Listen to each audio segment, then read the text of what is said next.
당시 비상계엄 선포되고 이제 비상계엄 해제 요구권이 의결된 그 당시에 190명 의원 본회의장에 있던 의원 전원 찬성인데 당시 국민의힘 의원은 18명밖에 오지 못했잖아요. 관련해서 이런 주장이 나오고 있습니다. 얘기 들어보시고 이어가 보도록 하겠습니다.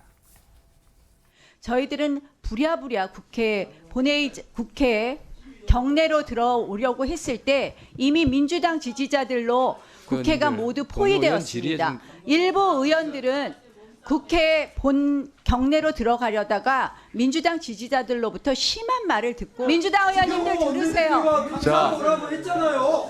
왜 그걸 숨깁니까? 저희가 들어갈 수가 없었습니다. 들으세요.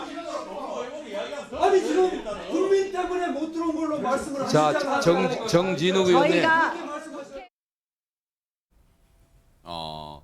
민주당 지지자들이 오히려 국회 못 들어가게 해서 본회의장에 표결에 참석 못했다. 지금 그 얘기인가 봐요. 그렇게 주장을 하고 있죠. 근데 저건 사실관계가 다르고요. 왜냐하면 거기에 오신 분들은 민주당 지지자도 많지만 일반 국민도 많으세요. 그 계엄 선포라고는 이 놀라운 일을 겪고 사람들이 가만히 있지 못하고 전부 다 나왔고 그걸 막아보려고 나왔기 때문에 그게 민주당 지지자인지 아닌지는 분명하고요. 네. 불명확하고요. 그리고 국회 담을 막고 정문을 막았던 경찰 세력들이에요. 경찰이 그때 동원이 돼서 막았지 민주당 지지자들이 국회의원, 국민의힘 국회의원 들어가려고 하는데 그걸 막았다는 거는 어불성설이라고 저는 생각을 하고요. 실제로 현장에 있던 사람과 제가 얘기를 나눠봤는데 현장에서는요.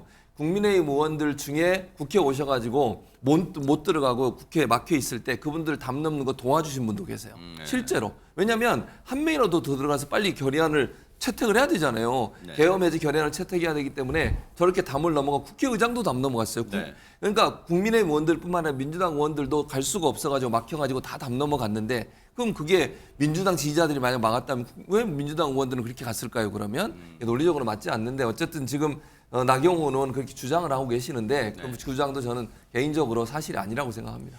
그러면 이종근 평론가님, 나경원 의원의 저 상임위장에서의 발언에 대해서 국민의힘 의원들도 맞아 나도 그런 경험에서 다 맞아 혹시 그런 분위기예요? 어떻습니까? 그 엄호하는 그런 다른 의원들의 발언을 좀 찾아봤는데 찾을 수는 없었고요. 뭐 누가 했겠지만 그런데 이건 찾아냈습니다. 박상수 이제는 전 대변인이죠. 전 대변인이 SNS에 글을 올려서 나경원 의원의 저 발언에 대해서 반박을 했어요. 공개적으로. 네. 자신도 어쨌든 이제 굉장히 종편도 많이 출연하니까 얼굴을 다 알고 네네. 민주당 쪽에 정치인이라는 국민의힘 쪽의 정치인은 다 아는데도 불구하고 네. 그때 당시에 있었던 시위대는 전혀 적대적이지 않았고 또 일부는 내가 자신이 여당 대변인을 알고 있는데도 불구하고 국회 상황이 어떤가요? 라고 계속 물어왔다는 거예요. 실제로 또 김재섭 의원 같은 경우는 담장을 넘어서 본회의장으로 가려고 하다가 무릎이 까졌답니다. 그래서 상처를 입었음에도 불구하고 저렇게 18명이라는 어쨌든 의원들은 갔는데 그러면 그 의원들에게는 왜 욕설을 하지 않았겠느냐. 그러니까 일반적이지는 않았다. 당시 상황에 네. 자신이 접한 어떤 경험담을 좀 SNS에 올린 겁니다. 네.